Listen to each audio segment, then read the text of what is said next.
I never thought my life would change because of a text message. After 40 years of marriage to Richard Gregg, I'd built my entire identity around being his wife. At 64, with silver-streaked hair, I stopped dying 5 years ago and laughed lines I'd earned from decades of joy. I thought I knew exactly who I was. Mrs. Samantha Gregg, retired high school principal, mother of 2 successful children, grandmother to 3 beautiful grandkids, and devoted wife to the town's most respected investment manager. Have you ever wondered what you'd do if your whole life was built on lies? Like and subscribe to follow Samantha's journey as she discovers her husband's betrayal after 40 years of marriage and executes the most brilliant revenge plan you've ever seen. You won't believe what this 64-year-old silver fox does next. That Thursday morning started like any other. I woke up at 6 a.m., 15 minutes before Richard's alarm.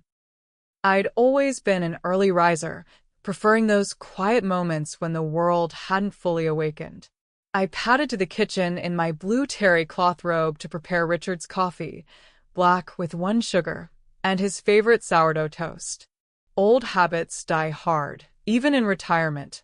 I was slicing strawberries for my oatmeal when Richard's phone buzzed on the counter.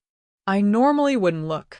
After 40 years of marriage, we developed an unspoken respect for each other's privacy. But the phone kept buzzing, and as I glanced over to make sure it wasn't an emergency, I saw the preview of a text from someone named Vivian L. Last night was incredible. I can't wait for our Paris trip next month. I've already packed that black lingerie you love so much. 2 weeks alone together will be heaven. The knife slipped from my fingers, clattering against the marble countertop. Paris? Richard had mentioned a business conference in Chicago next month, something about meeting with old clients. There was no mention of Paris. I stared at the message until the screen went dark, my heart pounding so loudly I was certain it would wake Richard from his slumber. I picked up his phone, contemplating whether to use his fingerprint to unlock it while he slept. But I didn't need to. The evidence was right there, in that preview.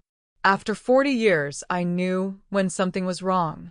I finished making his breakfast as though nothing had happened, muscle memory guiding my hands while my mind raced 1,000,000 miles an hour. When Richard came downstairs, hair still damp from his shower, he smiled and kissed my cheek like he always did. "Morning, Sam," he said, using the nickname only he called me. "Smells delicious." I handed him his coffee, watching his face carefully for any sign of guilt or concern. There was none. Just the same confident, slightly distracted expression he'd worn for years when his mind was already at the office before his body had left our home. "How did you sleep?" I asked, my voice steadier than I felt. "Like a rock," he replied, taking a sip. "I've got that dinner with the Andersons tonight. Don't wait up, you know how Jim likes to talk." The Andersons. Jim and Carol. Are friends for 30 years. I just had lunch with Carol last week, and she hadn't mentioned any dinner plans. "Tell Carol I said hello," I responded, turning back to the sink to hide my face. "Will do," Richard said, not missing a beat. "I should be home by 11. As he gathered his things to leave, I noticed how he checked his pocket twice for his phone. A habit I'd never registered before but suddenly seemed glaringly obvious. How many lies had I missed over the years? How many dinners with the Andersons had actually been nights with Vivian L? After Richard left, I sat at our kitchen table, strawberries forgotten, as the morning sun streamed through the windows. Our home in Oak Ridge, Virginia had always been my pride and joy. A spacious colonial we'd purchased 20 years ago when Richard's investment firm took off. The kitchen we'd remodeled 5 years ago during my retirement faced the backyard garden I tended with obsessive care. I stared at the roses blooming outside, their pink petals unfurling in the May sunshine, and felt something hardening inside me. Not just heartbreak, though there was plenty of that. Something else entirely, a cold, calculated resolve I hadn't known I possessed. I'd spent 40 years being the understanding wife, the patient mother, the woman who solved problems and smoothed things over. I'd built my life around supporting Richard's career, raising our children, and maintaining our social standing in the community. I'd sacrificed my own ambitions, turning down a district superintendent position because Richard didn't want to move. I'd been the good wife. And this was my reward? Paris with some woman named Vivian while I sat at home watering my garden and babysitting our grandchildren? I picked up my own phone and called my daughter, Claire. Mom? Everything okay? You never call this early, she answered, the sounds of my grandchildren chattering in the background. Everything's fine, sweetheart. I lied smoothly. I was just wondering if you could help me with something. I want to surprise your father for our anniversary next month. Of course, Claire said, the smile evident in her voice. What do you need? Do you remember your father mentioning any work trips next month? I want to make sure I plan around his schedule. There was a pause before Claire answered. He told Michael he'd be in Chicago for a week. Some retirement conference. So he told our son-in-law the same story. Perfect, I replied. That's what I thought. I just wanted to double-check. After hanging up, I walked to our home office and sat down at my desk. The computer hummed to life, and I opened a new document, titling it Plan. 40 years as a teacher and administrator had taught me that every successful venture required careful planning and meticulous attention to detail. Richard had underestimated me. Most people did.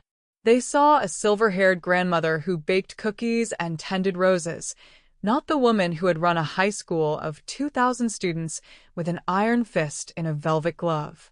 They didn't see the strategic mind that had navigated school board politics and balanced million-dollar budgets. They certainly didn't see someone capable of calculated revenge. But they were about to. That afternoon, I did something I'd never done before. I went through Richard's things while he was at work. I started with his desk in our home office, carefully noting the position of each item before moving it. Richard was meticulous about his workspace. If things weren't exactly as he'd left them, he'd notice. But I was careful, another skill developed over decades of marriage and career. His desk drawers contained nothing suspicious. Business cards, old receipts, warranties for appliances we'd purchased years ago. The usual detritus of a long life together. I moved to his closet next, systematically working through suit pockets and shoe boxes. Nothing. Finally, I turned to his laptop. Richard always left it at home these days, claiming he preferred to keep work separate from our retirement life. How considerate of him.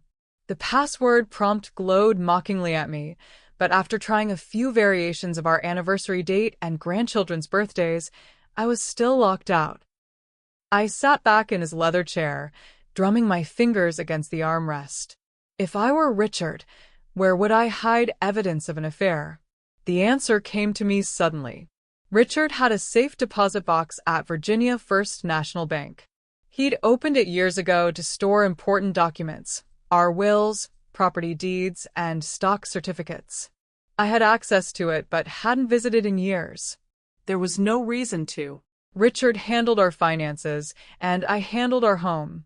The traditional arrangement that had worked for decades. Until now. I changed into a modest navy dress, applied a touch of lipstick, and drove downtown to the bank. The young woman at the reception desk smiled warmly as I approached. Mrs. Gregg, it's lovely to see you. How can I help today? Small towns have their advantages. Everyone knows you, which means they rarely question your intentions. Hello, Sarah. I need to access our safe deposit box, please. Richard asked me to retrieve some documents. 10 minutes later, I was alone in a private room with the contents of our safe deposit box spread before me. Birth certificates, property deeds, insurance policies, all the expected items. But beneath them was a folder I didn't recognize, unlabeled and thin. Inside were bank statements for an account I knew nothing about. An account with Virginia First National, but only in Richard's name. As I flipped through the statements, a pattern emerged. Regular transfers to someone named V. Lancaster. Monthly deposits ranging from $2,000 to $5,000 over the past 3 years. Vivian Lancaster. The room seemed to tilt slightly as I stared at the evidence of my husband's betrayal. Not just an affair, but financial support as well. I took photos of the statements with my phone, carefully replaced everything exactly as I'd found it, and left the bank with a friendly wave to Sarah. Back in my car, I sat staring at the bank's brick facade, my hands gripping the steering wheel so tightly my knuckles turned white. 3 years. Richard had been funneling money to this woman for 3 years, while I clipped coupons and worried about our retirement savings. My next stop was our accountant's office. James Harrington had handled our taxes for decades, and if anyone would know about unusual financial activities, it would be him. "Samantha, what a surprise," James said, greeting me with a warm handshake. "Richard didn't mention you'd be stopping by."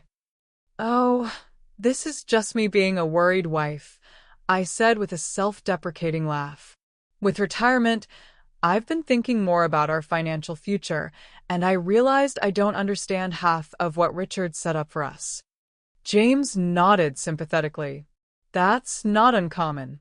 Many couples divide financial responsibilities, but retirement is a good time to make sure you're both on the same page."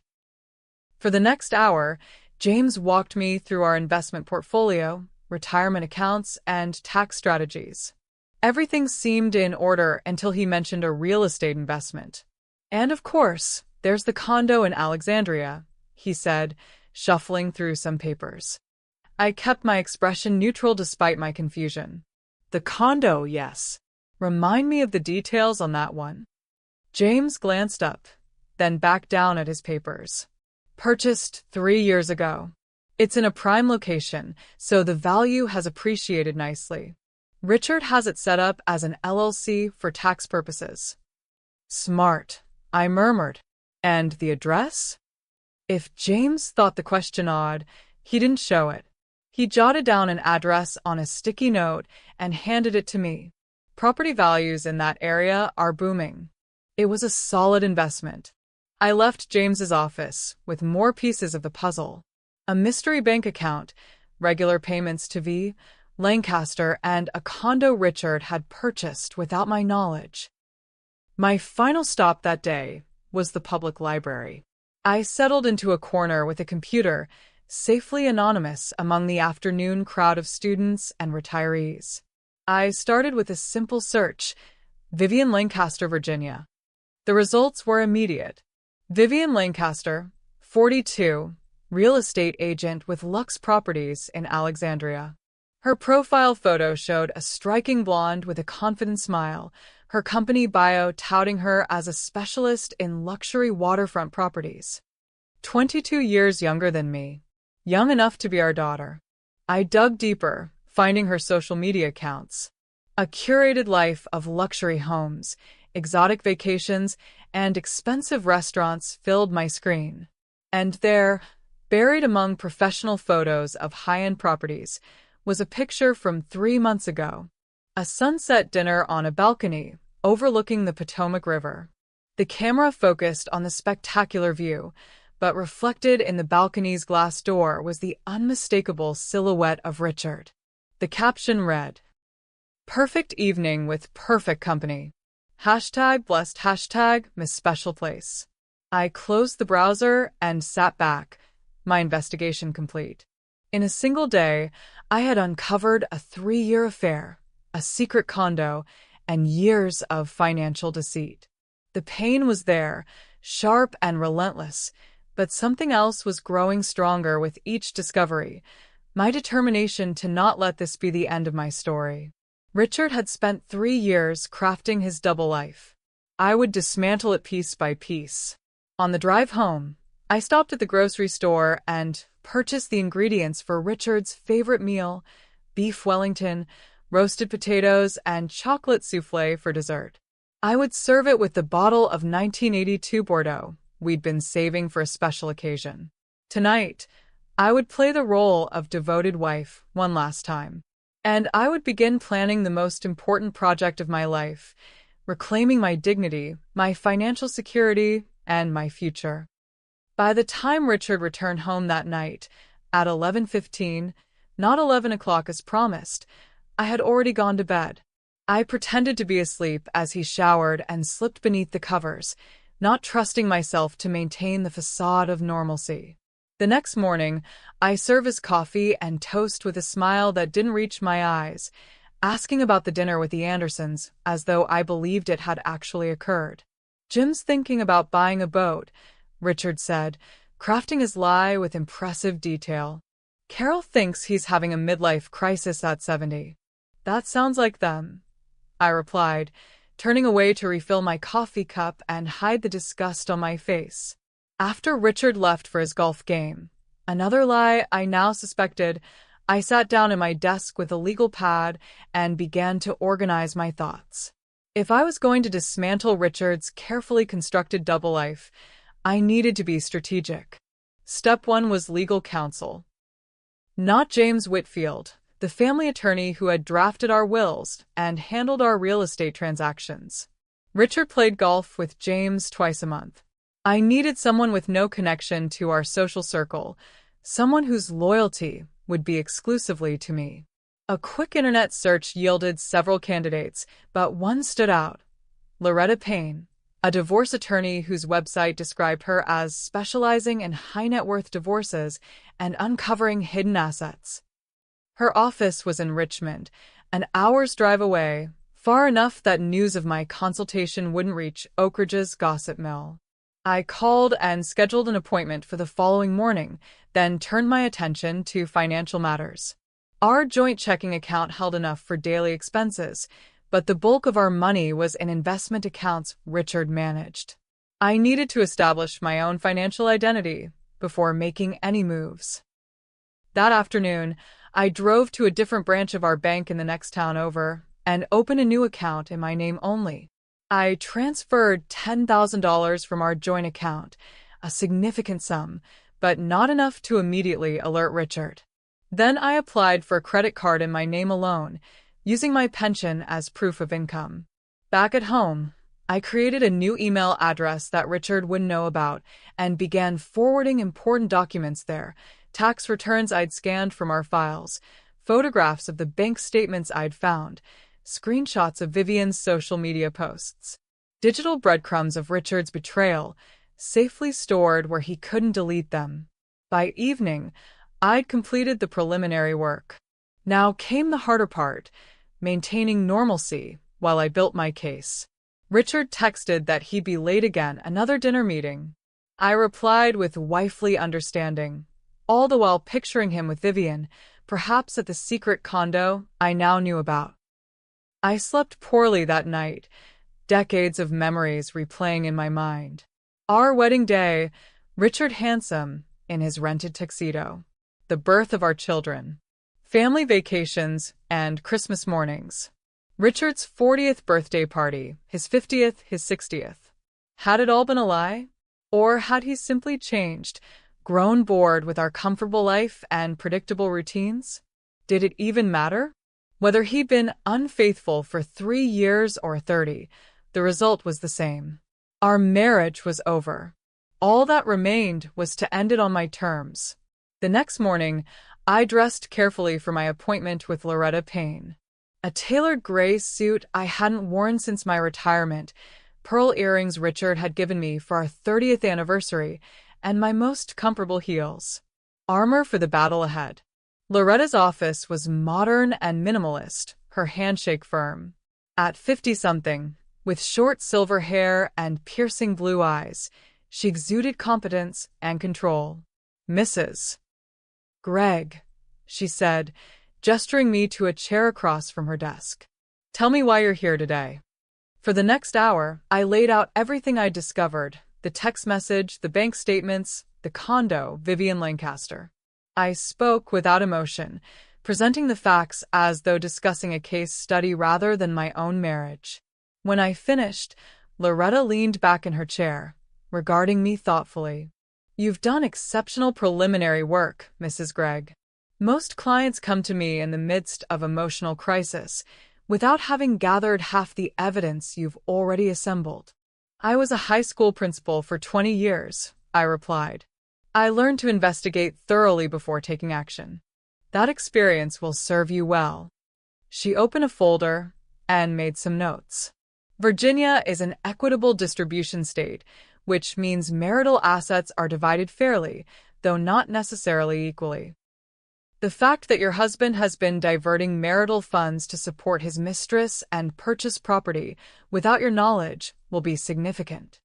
What do you recommend as next steps? Continue gathering evidence, but discreetly. We need to establish the full extent of your husband's hidden assets before filing for divorce. Once he knows you're aware of his infidelity, he'll likely take steps to conceal evidence. She outlined a strategy that included hiring a forensic accountant to trace financial transactions and a private investigator to document Richard's relationship with Vivian. And most importantly, she added, tell no one about your plans. Not friends, not family, not even your children for now. The element of surprise is our greatest advantage. I left Loretta's office with a checklist of tasks and a weight lifted from my shoulders. For the first time since seeing that text message, I felt in control. Richard had underestimated me, assuming I would neither discover his betrayal nor have the courage to act on that knowledge. His mistake. Over the next month, I became an actress in my own home, playing the role of contented wife while systematically preparing for divorce. I met with the forensic accountant Loretta recommended, providing him with all the financial records I could access. I spoke with the private investigator, a former police detective named Marcus who specialized in infidelity cases. And I began making plans for my life after Richard, researching apartments in coastal towns I'd always wanted to live in, looking into volunteer opportunities with literacy programs, even considering a part-time teaching position at a community college.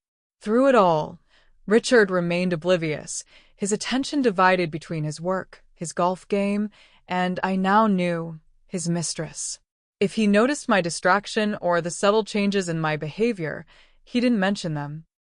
Perhaps he was simply relieved that I wasn't demanding more of his time or attention. As the date of his supposed Chicago conference approached, the Paris trip with Vivian he'd been planning, my preparations accelerated.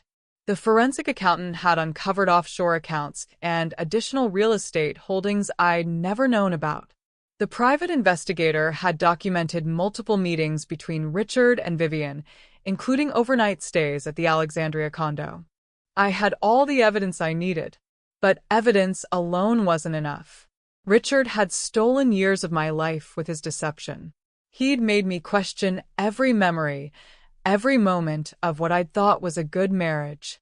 Simple divorce wasn't sufficient punishment for that crime. Richard Gregg had spent 3 years carefully constructing his double life. I would dismantle it in a single day. 2 days before his scheduled departure for Chicago, I finalized my plan. It was time for Richard to understand exactly who he had betrayed, not just a devoted wife, but a woman of intelligence, determination, and formidable strategic ability.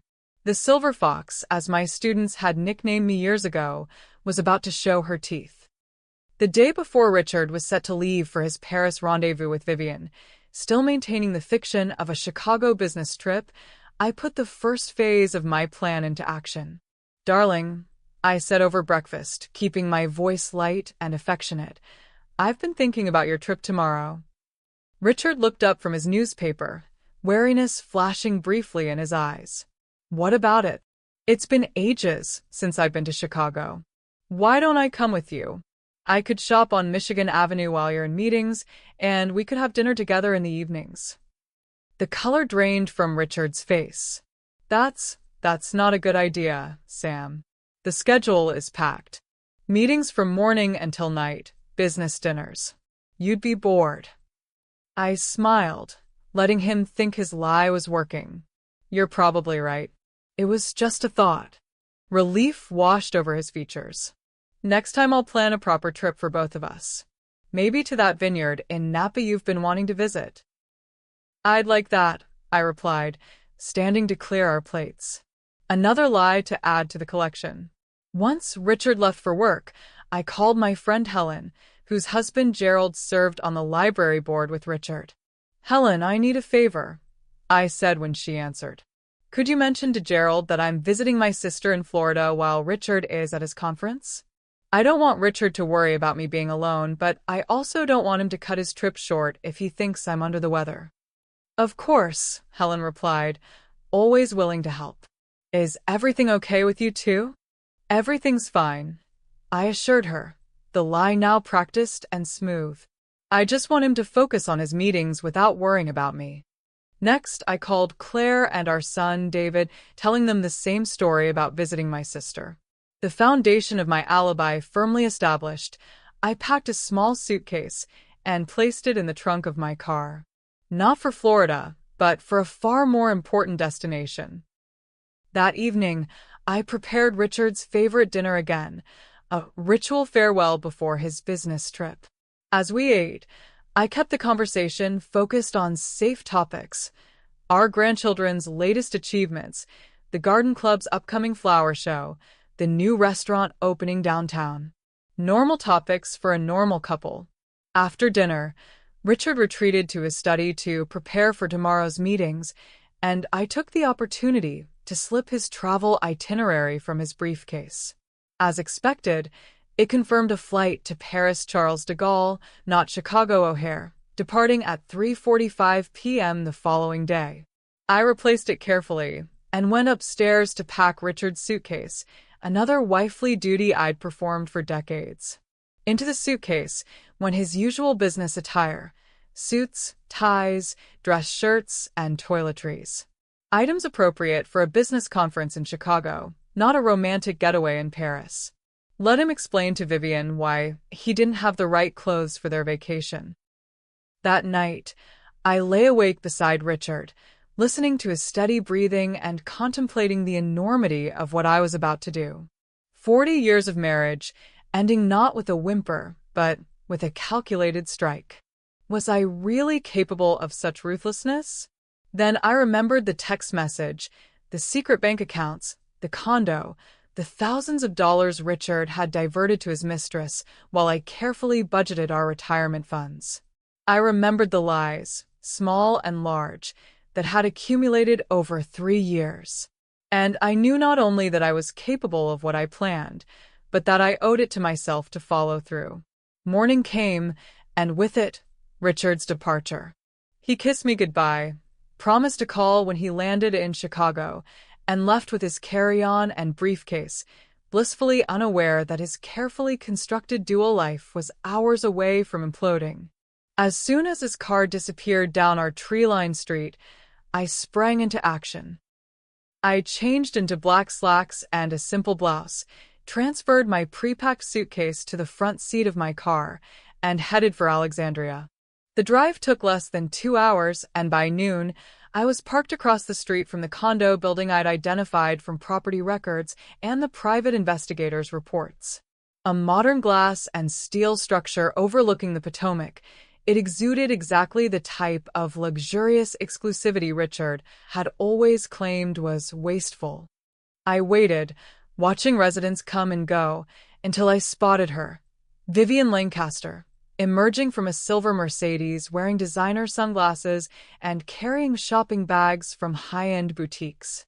My husband's mistress, preparing for their romantic getaway. I gave her 15 minutes to settle in, then crossed the street and entered the building. The lobby was elegant, with marble floors and a uniformed concierge at a desk near the elevators. "Good afternoon," I said, approaching with the confident smile I'd perfected during years of managing difficult school board members. "I'm here to see Vivian Lancaster." "May I tell her who's calling?" the young man asked. "Samantha Gregg," I replied, watching his expression for any sign of recognition. There was none. Vivian had apparently never mentioned her lover's wife to the building staff. The concierge made a quick call. "Ms. Lancaster says to come right up. 18th floor, Unit 1802. "Thank you," I replied, heading for the elevators with steady steps despite the hammering of my heart. When the elevator doors opened on the 18th floor, I found myself in a hushed hallway with plush carpeting and subdued lighting. Unit 1802 was at the end, its door indistinguishable from the others except for the number. I took a deep breath, smoothed my hair, and knocked. The door opened to reveal Vivian Lancaster, even more striking in person than in her photographs. Tall and slim, with expertly highlighted blonde hair and the kind of confident posture money can't buy but privilege often bestows. Her smile froze as she registered who stood before her. "You're Richard's wife. I finished for her. May I come in?" To her credit, she recovered quickly, stepping back to allow me entry. Of course.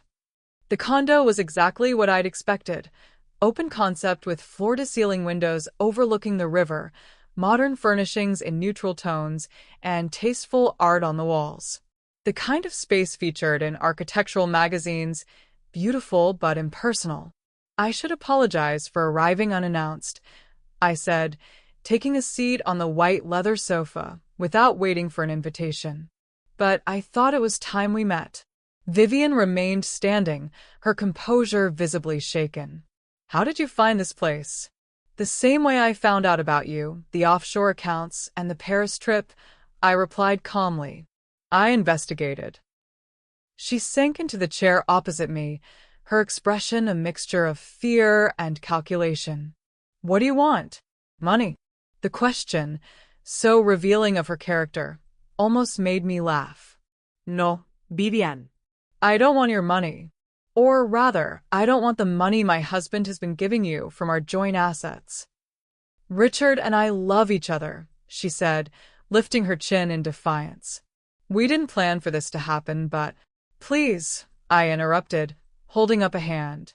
"Spare me this star-crossed lover's narrative. Richard and I have been married for 40 years. I've heard all his lines." "Then why are you here?" she asked, genuine confusion replacing her defensive posture. "To make you an offer," I said, opening my purse and removing a sealed envelope. "Inside is every piece of evidence I've gathered about your relationship with Richard, including financial records proving he's been diverting marital assets to you without my knowledge or consent." Her eyes widened as I continued. "In about 3 hours, Richard will board a flight to Paris, expecting to meet you there for a romantic getaway. He doesn't know I'm aware of any of this. He thinks I believe he's going to Chicago for a business conference." I placed the envelope on the glass coffee table between us. "Here's my offer. You don't go to Paris. You end things with Richard, today, permanently, and I don't use these documents to sue you for alienation of affection or name you in my divorce proceedings." "You're bluffing," Vivian said, but her voice lacked conviction. "Alienation of affection isn't even recognized in Virginia." "True," I acknowledged. "But it is in North Carolina, where Richard took you for that weekend at the Biltmore last spring. The law has a broad reach when substantial marital assets are involved." She stared at me, her carefully maintained facade crumbling. "You've really done your research." "I was an educator for 40 years, I replied. "Research is second nature." Vivian reached for the envelope, but I placed my hand over it before she could take it. "First, your decision. Paris or peace?" A range of emotions crossed her face: anger, fear, calculation, and finally, resignation. "What exactly do you want me to do?" I smiled, knowing I had won this first battle. "Call Richard. Tell him you can't go to Paris. Tell him it's over." "He won't believe it," she protested. "We've been together for 3 years." "Make him believe it," I said, my voice hardening for the first time. "You're clearly an accomplished actress, Vivian. Put those skills to good use." She stared at me for a long moment, then nodded slowly. "And if I do this, you'll leave me out of the divorce?" "You'll be a footnote, not a headline, I promised. Though I can't guarantee Richard won't drag you into it when he realizes what's happening." Vivian reached for her phone on the side table, her hand trembling slightly. Do you want to listen to the call? No need, I replied, standing. I trust you'll be convincing. Self-preservation is a powerful motivator. I headed for the door, then turned back. The envelope is yours, by the way. Consider it a parting gift, proof that I know everything. Should you reconsider our agreement, I have copies of all the documents. Vivian's voice stopped me as I reached for the doorknob. Samantha, for what it's worth, I am sorry.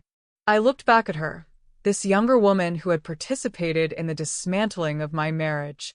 Not the villain of my story, merely a supporting character in Richard's betrayal. Don't be sorry, Vivian. Be smarter. The next time a married man tells you his wife doesn't understand him, remember how thoroughly this wife understood everything. With that, I left the first phase of my plan complete. Richard would soon discover his mistress had abandoned him, his romantic Paris getaway canceled before it began. He would be confused, angry, possibly heartbroken. But that was just the beginning. By the time I finished, Richard Gregg would understand exactly what it meant to betray the Silver Fox. I checked into a hotel near Dulles International Airport, a nondescript chain where I could monitor flight statuses without drawing attention. From the comfort of an anonymous room, I accessed the airline's website and confirmed what I already suspected. Richard's flight to Paris was on time, and he had checked in. By now, he would have received Vivian's call ending their relationship. I could only imagine his reaction: confusion, anger, perhaps desperate attempts to change her mind. But Vivian, motivated by self-preservation and the evidence I'd provided, would stand firm. Richard, however, would still board that flight. I knew my husband well enough to recognize his stubborn pride would drive him to Paris anyway, convinced he could persuade Vivian to reconsider once face to face. He wouldn't accept being dumped by phone, especially not hours before their planned romantic getaway. This predictability was what I was counting on. While Richard flew across the Atlantic, I set the next phase of my plan in motion. I called Loretta Payne, confirming that everything was prepared for the following day. Then I contacted the forensic accountant, who assured me the financial documentation was complete and had been forwarded to Loretta's office. At 8 p.m., I received a brief text from Marcus, the private investigator. Subject aboard AF 055 to CDG. Operation proceeding as planned. I ordered room service, eating methodically despite my lack of appetite. Tomorrow would require energy and focus, qualities I had maintained through decades of managing teenagers and administrative crises. This was simply another problem to solve, albeit one with far more personal stakes. After dinner, I called Claire, maintaining the fiction that I was visiting my sister in Florida. The weather's beautiful, I lied, looking out at the Virginia rain pattering against my hotel window. How are the kids? We chatted about my grandchildren's activities, Claire's work, normal family matters that now seem to belong to another lifetime. I ended with, "I'll call you in a few days, sweetheart. Don't worry if you can't reach me tomorrow. We're taking a boat trip to the Keys." Another alibi carefully established. I slept surprisingly well, waking refreshed at 5 a.m., just as Richard would be landing in Paris, 9 hours after receiving Vivian's devastating call. He would be exhausted, jet-lagged, emotionally drained, and about to discover his mistress was nowhere to be found. Perfect. I showered, dressed in a navy pantsuit that projected authority without flashiness, and drove to Loretta's office in Richmond. She was waiting, along with a court courier and a notary. The emergency hearing is scheduled for 11 a.m., Loretta informed me as I signed the final divorce papers. Judge Williams is known for taking a dim view of financial impropriety in marriage. The forensic accountant's report makes a compelling case for immediate freezing of assets. And Richard can't contest it because he's out of the country, I noted with satisfaction. Precisely. By the time he returns and learns what's happened, the financial restraining order will be in place, and our formal divorce petition will be filed with the court. From Loretta's office, we proceeded to the courthouse, where everything unfolded exactly as planned. Judge Williams, a stern woman in her 60s with reading glasses perched on the end of her nose, reviewed the evidence of Richard's financial deception with growing disapproval. "Mrs. Gregg," she said after examining the forensic accountant's report, "based on the documentation provided, I am granting the emergency motion to freeze all marital assets pending further review. Your husband's actions show a clear attempt to divert shared resources without your knowledge or consent." By noon, it was done. Every account, property, and investment Richard and I shared was legally frozen. He could no longer transfer funds, sell assets, or make significant withdrawals without court approval. The carefully constructed financial infrastructure of his double life was now immobilized. But I wasn't finished. My next stop was our family home, where I spent 3 hours methodically gathering important documents, irreplaceable photographs, and personal mementos. Not everything that would alert Richard too soon, but the things that mattered most to me. My grandmother's pearls, the children's baby books, the photo albums documenting 40 years of what I had thought was a happy marriage. I loaded these treasures into my car and drove to a storage unit I had rented the previous week, securing them safely away from Richard's reach. Then I returned home one last time, parking in our driveway just as the catering van arrived. "Right on time," I said to the young man who emerged. "Everything can go in the dining room." While the caterer set up, I made one final call to Helen, asking her to spread the word about an impromptu gathering at our home that evening. "Just close friends," I told her. "A little celebration before Richard returns from his conference." By 7 p.m., our home was filled with 20 of Oak Ridge's most prominent citizens: the mayor and his wife, the bank president, the hospital administrator, the library board members, and, of course, our closest friends, including Jim and Carol Anderson. All people Richard had cultivated relationships with over decades, relationships crucial to his status in the community. I greeted each guest warmly, accepting their surprise at the last-minute invitation with gracious smiles. Wine flowed, conversations buzzed, and everyone commented on Richard's absence. "He's at a conference in Chicago," I explained repeatedly. "But I have some exciting news I wanted to share with our dearest friends." At 8:00 p.m., I gently tapped a spoon against my wine glass, calling for attention. The room quieted, expectant faces turned toward me. "Thank you all for coming on such short notice," I began, my voice steady and clear. "You're here because you've been an important part of Richard's and my life for many years." I paused, taking a breath before continuing.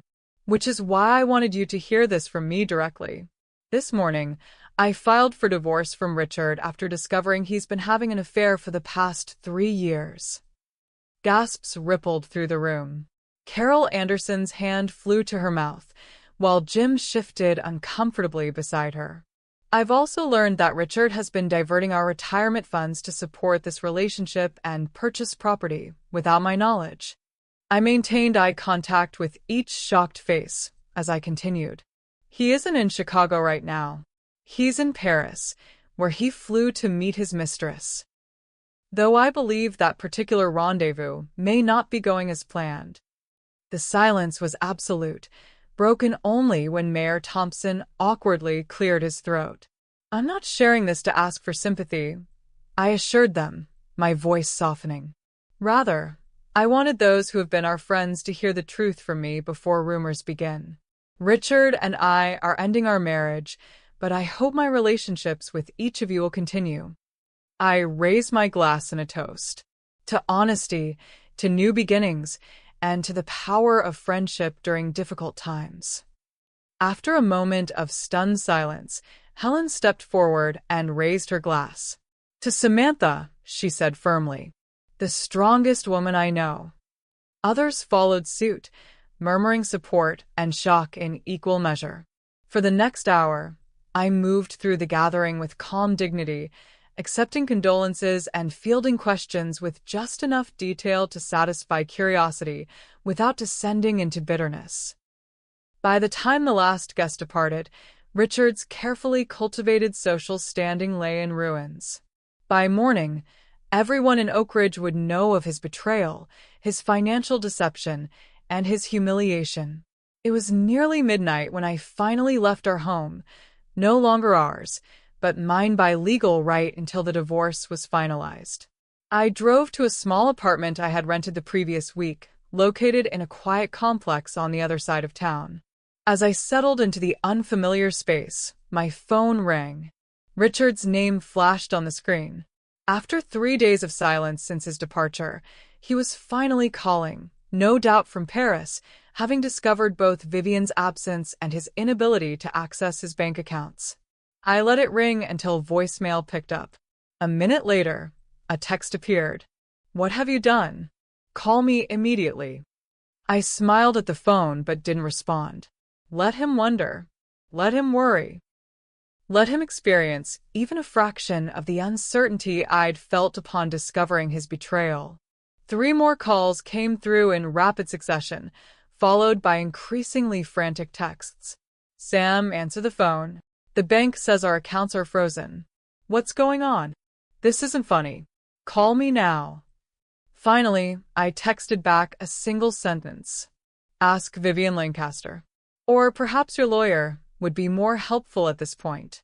Then I turned off my phone, poured myself a glass of the expensive scotch Richard had always kept for special occasions, and raised it in a silent toast to my new life. Richard Gregg was about to discover that betraying the Silver Fox had consequences that would reverberate through every aspect of his carefully constructed world.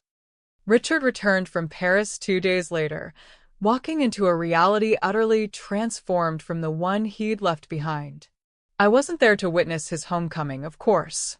I was safely ensconced in my new apartment, my phone still turned off to all but my children and Loretta.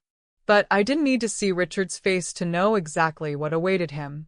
He would find the house partially emptied of my belongings. He would discover his calls to friends going unanswered or, worse, returned with cold politeness.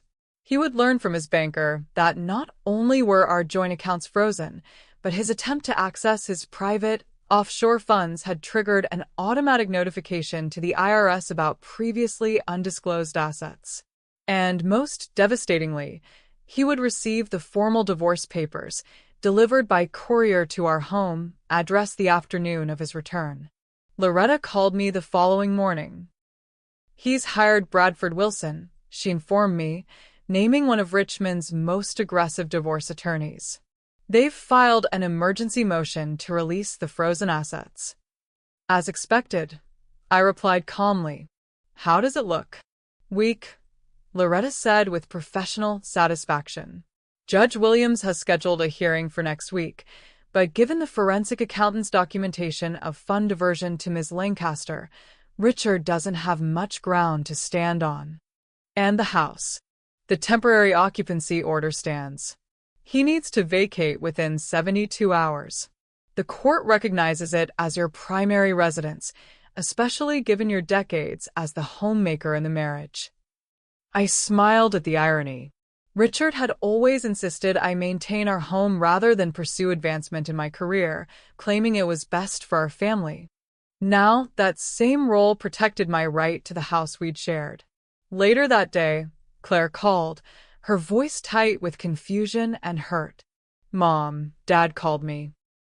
He says you've filed for divorce and frozen all his accounts. What's going on? I thought you were in Florida." The moment had come to bring my children into the painful reality. "I'm not in Florida, sweetheart. I'm in Oak Ridge. And yes, I've filed for divorce after discovering your father has been having an affair for the past 3 years. Claire's shocked gasp cut through the phone line. "What?" "Dad? That can't be right." Gently but firmly, I shared the basic outline of what I discovered: the text message, the financial deception, the Paris trip. I omitted the more humiliating details, Claire didn't need to know everything, just enough to understand my actions were justified. "Why didn't you tell us?" she asked, her voice small. "I needed to protect myself first," I explained. "Your father had been diverting significant funds from our retirement accounts. If he'd known I was aware of his actions, he might have taken more drastic financial steps." A similar conversation with David followed, his initial disbelief giving way to quiet anger as he absorbed the revelation about his father's betrayal. Both my children promised to come visit soon, needing to see me in person to fully process this seismic shift in our family. I ended both calls with the same reassurance. This is between your father and me. I don't expect you to take sides or cut him from your lives. He's still your father, and that relationship is separate from what's happened in our marriage. A week passed, during which Richard made multiple attempts to contact me directly, calls, texts, even a letter delivered by courier begging for a face-to-face meeting to explain. I ignored them all, communicating solely through Loretta. Then came the day of the hearing regarding the frozen assets. For the first time since discovering his betrayal, I would see Richard in person. I dressed carefully that morning in a tailored gray dress that conveyed both dignity and authority, paired with pearl earrings and sensible heels. My silver hair was styled in its usual neat bob, and I applied just enough makeup to look polished without appearing to try too hard. Loretta met me at the courthouse steps, briefcase in hand. "Ready?" she asked. "More than ready," I replied, straightening my shoulders as we walked inside. The courtroom was mostly empty, just a few clerks and other attorneys preparing for their own cases. Richard was already seated at the respondent's table, his attorney, a silver-haired man in an expensive suit, leaning close to whisper in his ear. When Richard saw me enter, he half rose from his seat, his face a complex mixture of anger, pleading, and disbelief. I met his gaze briefly, then looked away, taking my place beside Loretta without acknowledgement. Judge Williams entered, and the proceedings began. Bradford Wilson argued passionately for the release of funds, claiming I had acted vindicatively and without cause, depriving Richard of access to his hard-earned assets. When Loretta rose to respond, her approach was measured and devastating. She presented the forensic accountant's report detailing Richard's systematic diversion of marital funds to support Vivian Lancaster and purchase the Alexandria condo. She submitted bank records showing transfers to offshore accounts without my knowledge or consent. And most damagingly, she produced the receipts for Richard's Paris trip, tickets and hotel reservations paid for with our joint credit card while he told me he was attending a conference in Chicago.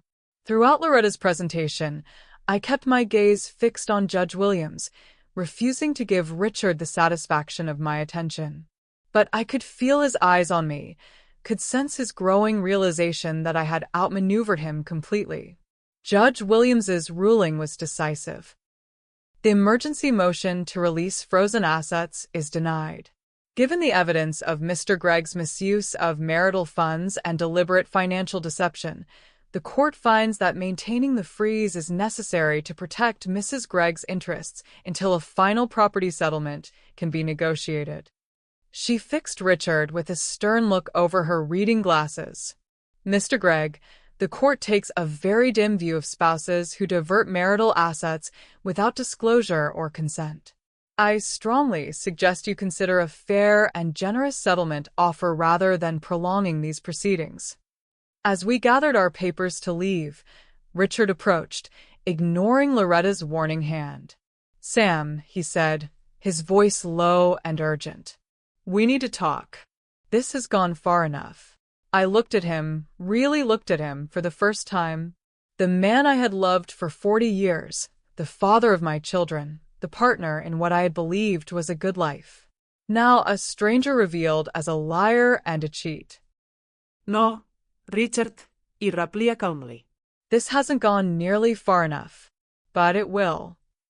With that, I turned and walked away, leaving him standing in the echoing courthouse corridor, the weight of consequences finally settling on his shoulders. Outside, in the bright May sunshine, Loretta touched my arm. That went as well as we could have hoped. Wilson will be advising Richard to settle quickly to avoid further damage to his reputation and finances. I nodded, a weight lifting from my chest with each step away from the courthouse. And the counterclaim for the offshore accounts. Filed this morning, Loretta confirmed. The IRS has been notified of potentially unreported income. Richard's financial house of cards is collapsing quite spectacularly. Over the next month, Richard's resistance crumbled. The evidence against him was too substantial, the consequences of fighting too severe. Bradford Wilson contacted Loretta with increasingly generous settlement offers, culminating in terms that exceeded even my expectations. The family home would remain mine, with Richard assuming the remaining mortgage. I would receive 75% of our retirement savings, compensating for the funds he had diverted. The Alexandria condo would be sold, with proceeds going to me. Richard would be responsible for all legal fees associated with the divorce. My health insurance would continue through Richard's company plan for 3 years, or until I remarried. In exchange, I agreed not to pursue further claims against the offshore accounts, which would allow Richard to maintain some financial dignity, albeit significantly diminished from his former position. The divorce was finalized 3 months after that fateful morning when I'd seen the text message on Richard's phone. No drawn-out court battle, no public testimony about intimate betrayals. Just the clinical dissolution of a 40-year marriage, reduced to financial terms and legal language. I didn't see Richard again until David's birthday gathering 2 months later, a carefully orchestrated family event where both parents were invited but kept separate by the buffer of children and grandchildren. He looked older, diminished somehow, the confident posture replaced by a slight stoop. When our eyes met across the room, he quickly looked away, unable to hold my gaze. Claire told me later that Richard had moved to a small condo in Richmond, far from the social circles he'd once dominated in Oak Ridge. His firm had asked him to take early retirement, concerned about potential financial improprieties after the divorce revelations. Vivian Lancaster had vanished from his life completely, having moved to Florida with a new position at a luxury real estate agency. "Are you happy, Mom?" Claire asked as we sat on my porch that evening, watching the sunset paint the sky in shades of pink and gold. I considered the question carefully. Happy isn't exactly the right word. I'm at peace. I made decisions that honored my worth and protected my future. There's power in that kind of choice. And it was true. The pain hadn't disappeared, nor had the sense of loss for what might have been had Richard remained faithful. But those feelings no longer define me. They were simply part of a story that had taken an unexpected turn, a turn I had ultimately controlled. 6 months after the divorce was finalized, I sold the family home. Too many memories lingered in those rooms, both good and painful. With the proceeds, I purchased a charming cottage near the ocean in a small coastal town in North Carolina, fulfilling a dream Richard had always dismissed as impractical. I volunteered at the local literacy center 3 days a week, teaching adults to read and write. I joined a book club that met every Thursday evening at the independent bookstore downtown. I planted a garden filled with colorful flowers that thrived in the salt air. And slowly, I began to recognize myself again, not as Richard's wife or my children's mother, but as Samantha Gregg, a woman of strength, intelligence, and resilience. One evening, as I walked along the beach at sunset, my phone buzzed with a text message. It was from Richard, the first direct communication I'd received from him in nearly a year. "I know it's too late for apologies, but I want you to know I understand now what I threw away. You deserved better, Sam. I hope you found it." I stood at the edge of the ocean, waves lapping at my feet, and considered whether to respond. Finally, I typed, "I have, Richard. I've found myself." Then I slipped the phone back into my pocket and continued my walk along the shore, silver hair catching the last golden rays of sunlight, stepped steady and sure on the path I had chosen for myself. The silver fox had not only survived, she had emerged victorious, on her own terms, in her own time. On a warm summer morning, exactly 1 year after my divorce became final, I sat on the deck of my coastal cottage, a cup of coffee warming my hands as I watched dolphins playing in the distance. The garden I'd planted was in full bloom, a riot of color against the weathered gray of the cottage's cedar shingles. My phone chimed with an incoming call, Claire, checking in for our weekly chat. "Morning, Mom," she greeted me. "How's the ocean today?" "Calm and blue," I replied. "Perfect for my afternoon swim." "How are the kids?" We chatted easily about family matters, Claire's work, and her upcoming visit. Then her tone shifted slightly. "I saw Dad yesterday," she said. "He asked about you." "Oh." I kept my voice neutral. Richard and I had maintained a careful distance since the divorce, communicating only when absolutely necessary about family gatherings. "He mentioned he's been seeing a therapist," Claire continued. "He says he's trying to understand why he sabotaged his life the way he did." I made a non-committal sound, neither encouraging nor discouraging this line of conversation. "Anyway," Claire went on, "he looks better. Healthier. He's moved to a smaller place near David and started volunteering at a financial literacy program for low-income families." "Good for him," I said and meant it. Richard's self-destruction had never been my goal, only my self-preservation. After we hung up, I sat with my thoughts for a while, contemplating how much had changed in a single year. The pain of betrayal had dulled to an occasional ache, like an old injury that flared up in bad weather. I no longer woke in the night, reliving the moment I'd seen that text message or cataloging the years of deception. My life had taken shape around new routines, new friendships, new purpose.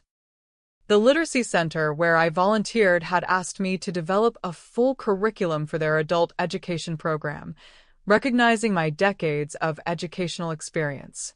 I'd started dating occasionally, nothing serious, just dinner with interesting men I met through friends or community activities.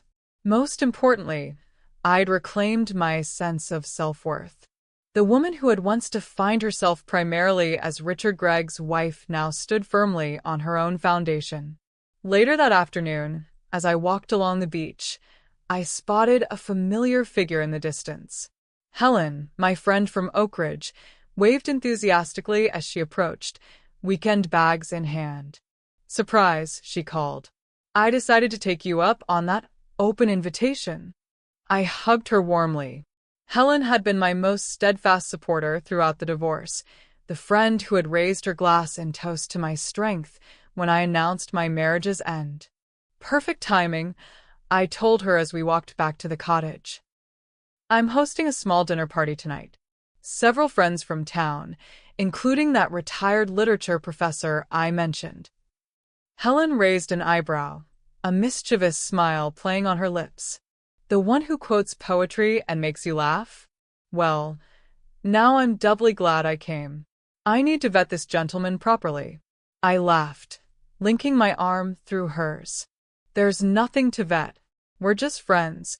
For now," Helen teased. "But I've never seen you mention a man quite so often in our calls." As we approached the cottage, the setting sun gilded everything in golden light. The flowers in my garden, the shells I'd collected and arranged on the porch steps, the wind chimes that danced in the gentle breeze. "It's beautiful here, Sam," Helen said, pausing to take in the view. "You've created something wonderful for yourself." "Yes," I agreed, looking at the home I'd built from the ashes of betrayal. "I have." Later that evening, as friends gathered around my dining table, Helen, my neighbors from down the beach, the kind bookstore owner who had welcomed me to town, and yes, Thomas, the retired literature professor with the kind eyes and quick wit, I looked at the life I had constructed and felt a deep sense of satisfaction. This hadn't been the future I'd planned during those 40 years with Richard.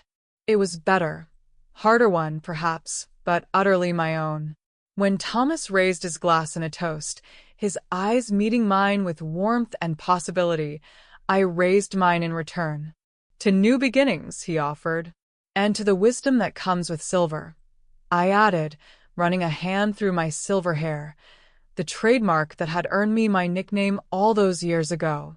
The silver fox had not only survived, she was thriving, her revenge complete not in Richard's downfall, but in her own triumphant reinvention. Sometimes, the best revenge isn't just about holding others accountable for their betrayal. It's about reclaiming your power, rebuilding your life, and remembering that even after 40 years of marriage, it's never too late to become the truest version of yourself. And as I looked around at my new life, I knew with absolute certainty, this was just the beginning. Was Samantha's revenge justified? Would you have handled things differently? Share your thoughts in the comments below, and don't forget to subscribe for more stories about women reclaiming their power. If this story resonated with you, hit that notification bell so you never miss our weekly tales of resilience and reinvention.